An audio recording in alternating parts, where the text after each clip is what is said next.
मैं मंत्री जी के प्रश्नकाल का बहिष्कार करती हूं और वॉकआउट करती हूं। आपने कोई प्रश्न नहीं पूछना?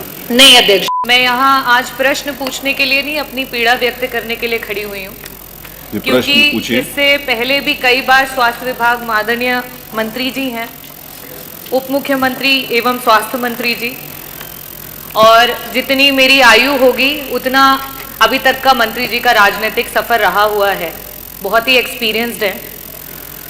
जिस समय ट्रॉमा सेंटर की बात की गई इस सदन में, विपक्ष ने जब सवाल किया तो आदरणीय मंत्री जी के द्वारा कुछ ऐसे शब्दों का प्रयोग किया गया जो वास्तविकता में सिर्फ इस सदन की नहीं, प्रदेश की और विभाग की जो गरिमा है उसको क्षति पहुंचाता है। मैं आपका संरक्षण चाहूंगी अध्यक्ष जी।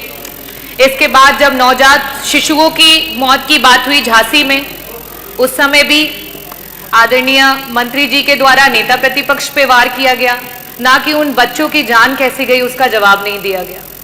अभी हाल फिलहाल में वापस से जब स्वास्थ्य विभाग पे चर्चा हो रही थी तो श्रद्धेय नेताजी पे टिप्पणी की गई, जहां उनसे रिलेटेड कोई बात नहीं थी, और साथ ही साथ एक विशेष धर्म के लोगों पे कॉन्ट्रासेप्शन के ज्ञान को दिया गया जिसकी यहाँ कोई आवश्यकता नहीं थी।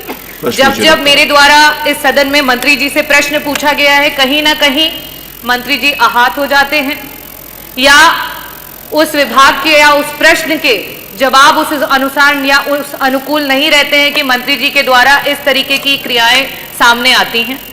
तो अध्यक्ष जी, मैं आपके सामने और इस भरे सदन के सामने यही कहना चाहूंगी कि बार बार मंत्री जी के सवालों और चर्चाओं में ही पूरे विपक्ष को जो है वह में आना पड़ता है, और इस वजह से मैं मंत्री जी के प्रश्नकाल का बहिष्कार करती हूं और वॉकआउट करती हूं। आपने कोई प्रश्न नहीं पूछना?